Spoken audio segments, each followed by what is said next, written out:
ठाणे जिल्ह्याचं विभाजन करून नव्यानं पालघर जिल्ह्याची निर्मिती होऊन साधारणपणे 10 वर्षापेक्षा अधिकचा कालावधी उलटून गेलाय। मात्र अनेक ठिकाणी प्रशासन व्यवस्थेमध्ये अद्यापपर्यंत तरी सुसूत्रता नाहीये। ग्रामीण भागातील नागरिकांची होत असलेली फरफट कुठेतरी थांबेल अशी अपेक्षा पालघर जिल्ह्याच्या निर्मितीनंतर होती। मात्र पालघरमधील नागरिकांच्या हाती निराशाच लागलेली आहे। जिल्ह्याची आरोग्य व्यवस्थाच आज मितीला रुग्णशय्येवर असल्याचं चित्र सध्या पाहायला मिळत आहे। पाहूया धक्कादायक वास्तव नेमकं काय आहे।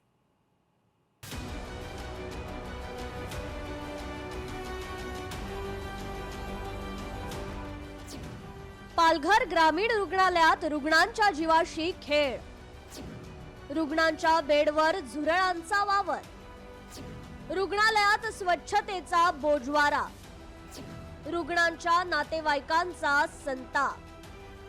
पालघरच्या ग्रामीण रुग्णालयात चक्क रुग्णांच्या जीवाशी खेळ होत असल्याचं चित्र समोर आलंय। रुग्णालयात स्वच्छतेचा अभाव असल्यानं रुग्णालयात येणारे रुग्ण आणि नातेवाईक त्रस्त होत असल्याच्या अनेक तक्रारी होत आहेत। या धक्कादायक बाब म्हणजे रुग्णालयात झुरळांचा वाढलेला प्रादुर्भाव हा रुग्ण आणि त्यांच्या नातेवाईकांसाठी डोकेदुखी ठरू लागलाय। रुग्णांच्या बेडवर तसेच सलाईनवर झुरळांचा वावर असल्याची नातेवाईकांची तक्रार आहे। याकडे प्रशासनाचं दुर्लक्ष होत असल्याचाही आरोप होतोय। आणि आता कुठे कुठे तुम्हाला झुरळ दिसतात? आता बॅटवर पण दिसत सर्व हे बघ आता चढले ते फळं वगैरे आहेत त्याच्यावर पण चढले। स्वच्छता आहे का नाही या ठिकाणी? काय नाही बाथरूमला तर जावं असं वाटत पण नाही। रुग्णालयात स्वच्छता होत नसल्यानं रुग्ण असलेल्या वॉर्डमधील बेडवर झुरळ थेट रुग्णांच्या बेडवर फिरत असल्याचं धक्कादायक वास्तव निदर्शनास आलंय।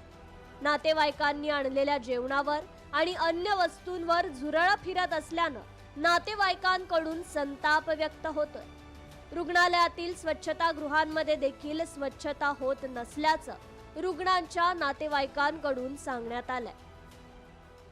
स्वच्छतेचं आपण नियमितपणे स्वच्छता ग्रामीण रुग्णालयामध्ये केली जाते।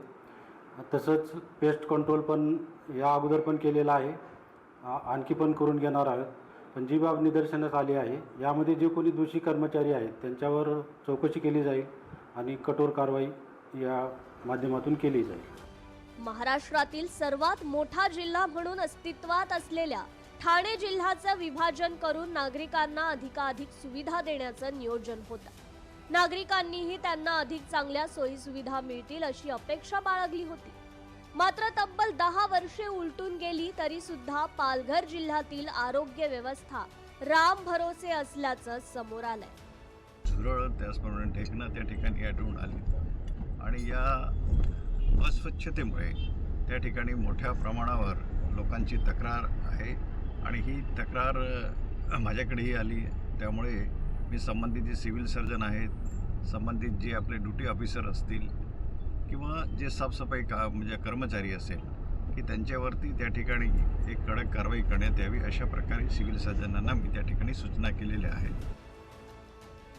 प्रवीण बाबरे, लोकशाही मराठी, पालघर। लोकशाही मराठी ऐका, पहा, जागरूक रहा।